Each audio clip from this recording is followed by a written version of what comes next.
안녕하세요. 올리브성형TV 성형외과 전문의 반준섭 원장입니다. 오늘은 코성형 상담을 하면서 자주 듣는 질문들에 대해서 알아보고 답변을 해보는 시간을 가져보도록 하겠습니다. 영상 끝까지 시청해주세요.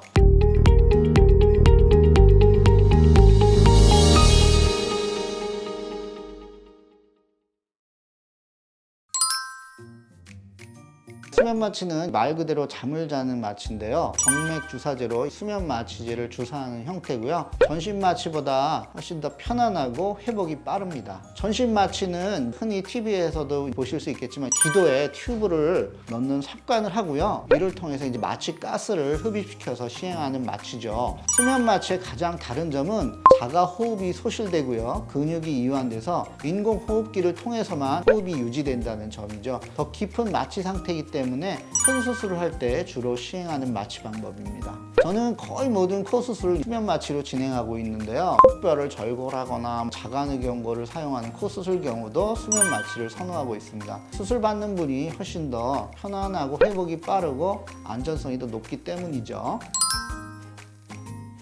저의 경우는 통상적으로 수술 후 5일째 부목 제거, 테이프 제거, 실밥 제거를 시행하고 있고요. 개인이나 병원에 따라서 차이가 있을 수 있겠지만요. 5 내지 7일 정도로 보시면 되겠습니다.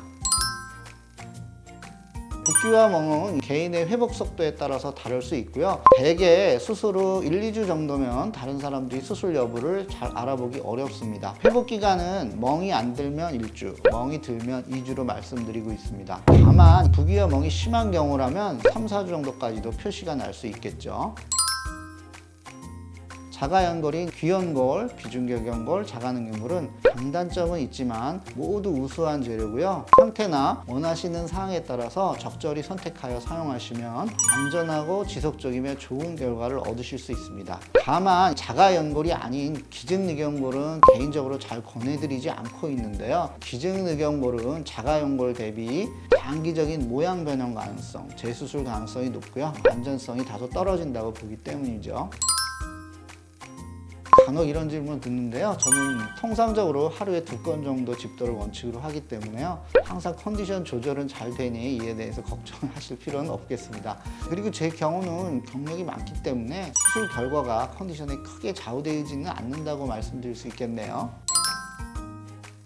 수술 후 정상적으로 발생 가능한 증상들이 있죠. 1, 2주 정도는 붓기와 멍이 있을 수 있고요. 코끝이 당기는 느낌, 감각저하, 만지면 좀 찌릿한 느낌 등이 있을 수 있습니다. 이런 증상은 3 내지 6개월 되면 사라지게 되고요. 수술 후 일정 기간은 콧물이 더 잘 나오거나 코 안에 이 붓기로 인해서 코막힘 증상이 있을 수 있고요. 역시 붓기가 빠지면서 자연적으로 사라지게 됩니다. 수술 후 하루나 이틀 정도는 상처에서 피가 약간 배어날 수도 있겠죠. 부작용 형태의 문제로 가장 대표적인 것은 염증인데요. 그 가능성은 사실 높지 않습니다. 저는 확률로 따지면 0.1%라고 설명드리고 있고요. 염증의 경우는 이제 심하게 붓고 빨개지고 아프고 고름이 나오게 됩니다. 이런 증상이 있을 경우는 담당 의사 선생님께 알리고요. 염증 치료를 받으시는 것이 좋겠습니다. 급성 염증의 경우는 초기에 약을 먹거나 치료를 하게 되는데요. 대부분의 경우는 이런 치료를 통해서 치료가 가능하고요.